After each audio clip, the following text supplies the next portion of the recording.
యేసుక్రీస్తు ఎవరి కుమారుడుగా పిలువబడెను? చెప్పండి. యేసుక్రీస్తు వెరీ గుడ్.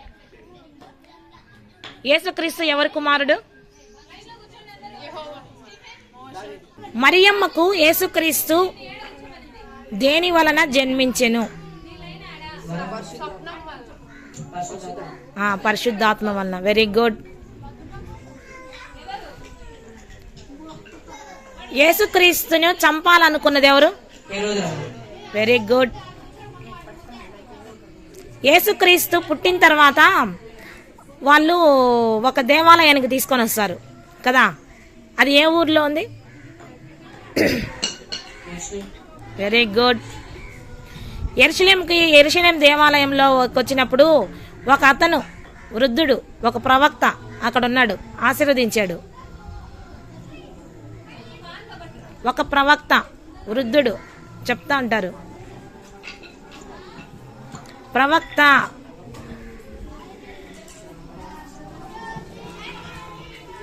సుమోయను. అక్కడ ప్రవక్త కాకుండా ఒక ప్రవక్తి కూడా ఒక ఉంది, ఒక స్త్రీ ఉంది, ప్రవక్తి. హానా? బాగా చెప్పు. అన్నానా? కాదు, పేరు కొంచెం మార్చి చెప్పు. అన్న వచ్చి ఎవరు తల్లి? మరి ఇక్కడ ఉన్నది ఎవరు? అన్న. అన్న. యేసుక్రీస్తు కంటే ముందుగా ఒక అతను జన్మించాడు. Very good. బాప్తీసం ఇచ్చి యోహాన్ తల్లిదండ్రులు? Very good. యేసుక్రీస్తుకి తీర్పు తీర్చాడు ఒక ఆయన, సిలువ వేయడానికి. ఆయనకి ఇష్టం లేకపోయినా కూడా సిలువ వేయడానికి. Very good. పొంతి పిలాతు. యేసుక్రీస్తు సిలువ మీద ఎన్ని మాటలు పలికెను? 7 మాటల్లో మొదటి మాట వెరీ గుడ్, వెరీ గుడ్. 7 మాటలు చెప్పగలుగుతారా?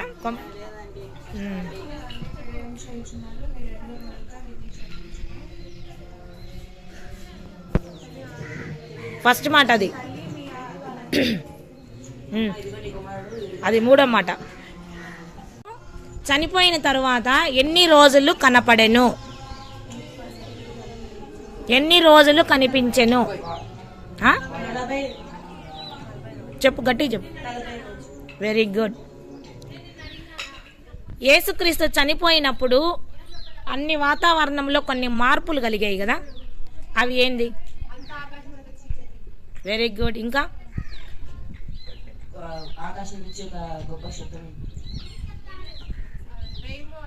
చనిపోయిన తర్వాత ఏమి జరిగింది చెప్పండి? రెయిన్బో వచ్చిందా? ఇంకా ఇంకా వెరీ గుడ్. భూకంపం వచ్చింది. ఇంకా సమాధులు, కొన్ని పరిశుద్ధుల యొక్క సమాధులు తెరవబడ్డాయి. చనిపోయిన తర్వాత అది జరిగింది. ఓకే. యేసుక్రీస్తు ఎంతమంది శిష్యులను చేసుకొనెను? ఓకే. 12 మంది శిష్యుల్లో యేసుక్రీస్తు ప్రేమించినటువంటి శిష్యుడు ఎవరు? యేసుక్రీస్తు ఒక శిష్యుని బాగా ప్రేమించాడు, వాళ్ళ అమ్మను కూడా ఆయనకే ఇచ్చాడు. Very good. యోహాను ఆ బైబిల్ గ్రంథాలలో ఎన్ని రాశాడు? ఏమేమి? 4. ఇంకా అది ఓకే. యేసుక్రీస్తు నీ ఎర్రగను నేను ఆయన ఎవరో నాకు తెలియదు అని చెప్పిన పేతురు అబద్ధాన్ని చెప్తాడు. ఎన్నిసార్లు చెప్తాడు? 3 సార్లు చెప్తాడు. Very good. మైక్ ఇచ్చింది దగ్గర పెట్టుకొని చెప్పండి. ఒక శిష్యుడు యేసుక్రీస్తుని అమ్మేస్తాడు. ఎన్ని నాణాలకు అమ్మేస్తాడు? 30 వెరీ గుడ్. పర్వాలేదు. క్రిస్మస్ గురించి మీకు యేసుక్రీస్తు శిష్యులలో ఎంతమంది అన్నదమ్ములు ఉన్నారు?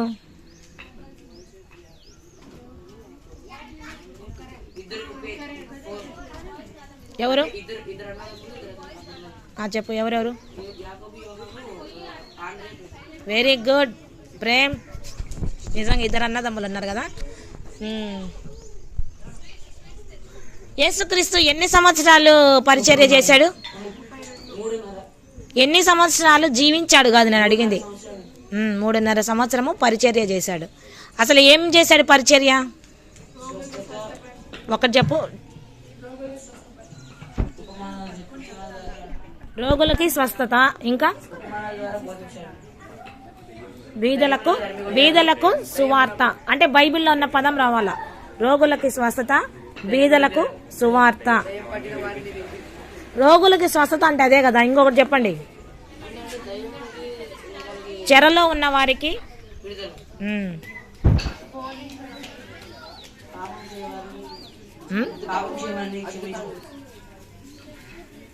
చెప్పు.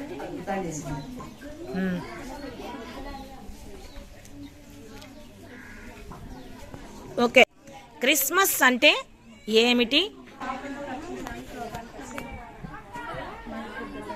క్రిస్మస్ అంటే దేవుని పుట్టుక.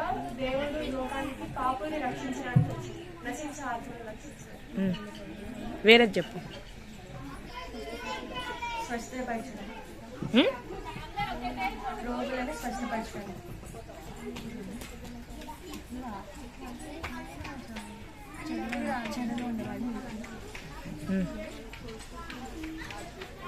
ఆ రోజు యేసుక్రీస్తు మన రోజు పుట్టి మన పాపాలు క్షమించటకు, మనల్ని రక్షించటకు, మనల్ని రక్షణలోకి నడిపించటకు, పరలోకంలోకి నడిపించటకు మన కొరకు పుట్టినాడు. మన కొరకు చాలా కష్టాలు అనుభవించాడు. కష్టాలు అనుభవించాడా? మన కొరకు మరణించాడు, తిరిగి లేచాడు. నువ్వు చెప్పు. ఏం అదే కష్టాలు బాధపడ్డాడని. ఏమేం బాధపడ్డాడు చెప్పు. ఎలా బాధ పెట్టారు మనుషులందరూ? కొరడా దెబ్బలతో పెట్టాడు, సిలువకు మేకులు పెట్టాడు, ఇంకా బిళ్ళ కిరీటం తలపై, ఇంకా పిడిగుద్దులతో కట్టి చెప్పు. అది గుండెకు చెక్కినాడు, బల్లెపు పోటు, ఇంకా అభినవ్కి. ఇంకా ఆయన ఇంకా ఏ విధంగా అవమానించారు యేసుక్రీస్తుని? Very good. ఇంకా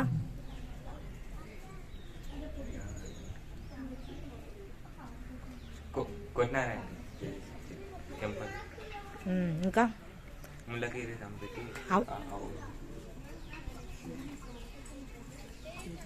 ఇంకా చెప్పు. ఇంకా ఏమేం చేశారు చెప్పు. దేవుణ్ణి ఎంత అవమానపరిచారు?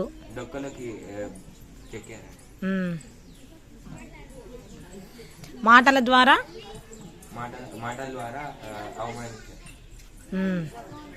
మాటల ద్వారా దూషించారు కదా ఆయన్ని.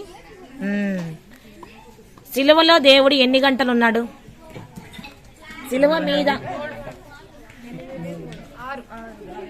Very good. ఎప్పటి నుంచి ఎప్పటిదాకా సిలువ మీద? ఎప్పటి నుంచి? 9 గంటల నుంచి 3 గంటల వరకు, మొత్తం 6 గంటలు. 6 గంటల్లో ఎన్ని మాటలు చెప్పాడు? ఎవరైనా రక్షించారా ఆయన సిలువ మీద నుంచి? చనిపోయే ముందు దేవుడికి ఒకటి ఇచ్చారు, దాహం వేసినప్పుడు.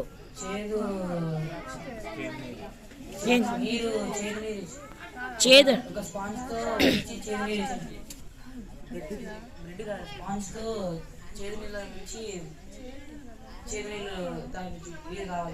చేదునిచ్చాడు. దాన్ని ఏమంటారు? హిస్సోపు ముంచి ఇచ్చాడు.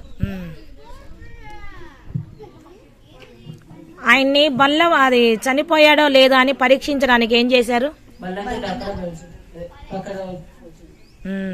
అప్పుడేమొచ్చింది? రక్తం అంతా అయిపోయి నీళ్ళు వచ్చింది. రక్తం, దానికి ఆఖరి రక్తపు బొట్టు వరకు ఆయన ఏం చేసినాడు? మొనకరకే చిందించాడు కదా. ఆయన ఎవరు? యేసుక్రీస్తు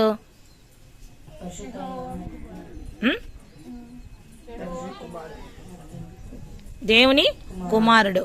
ఆయన చుట్టూ ఎవరుంటారు? గట్టిగా దూతలు, సెరూపులు, కెరూబులు, 24 పెద్దలు అందరు ఉంటారు. అయితే ఆయన ఏమయ్యాడు ఆఖరికి? మన కొరకు ఎన్నో శ్రమలు అనుభవించారు కదా. క్రిస్మస్ అంటే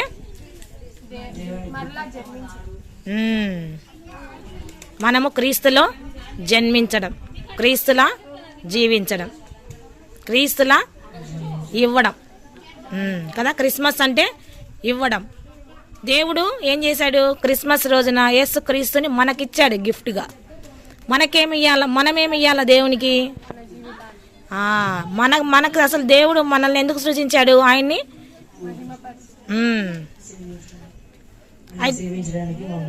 అయితే మనమేమి ఇవ్వాలా? మన స్తుతి ఆరాధన ఇవ్వాలా. ఏ విధంగా ఇవ్వాలా? మాటల రూపంలో ఆరాధనకి యోగ్యుడివి, జ్యోతిర్మయుడివి, అద్భుతకరుడివి, ఆశ్చర్యకరుడు అనే అవన్నీ ఆయనే కదా. మళ్ళీ మనం చెప్పాల్సిన అవసరం లేదు కదా. మనం ఆయనలాగా జీవిస్తే మనం ఆయనకి ఏమి ఇచ్చినట్టు? గిఫ్ట్ ఇచ్చినట్టు, బహుమానం ఇచ్చినట్టు. అదే మన జిహ్వ ఫలం. ఓకేనా? జిహ్వ ఫలం అంటే ఏంది? మనం ఆయనలాగా జీవించడం, సజీవ యాగముగా. ఓకేనా?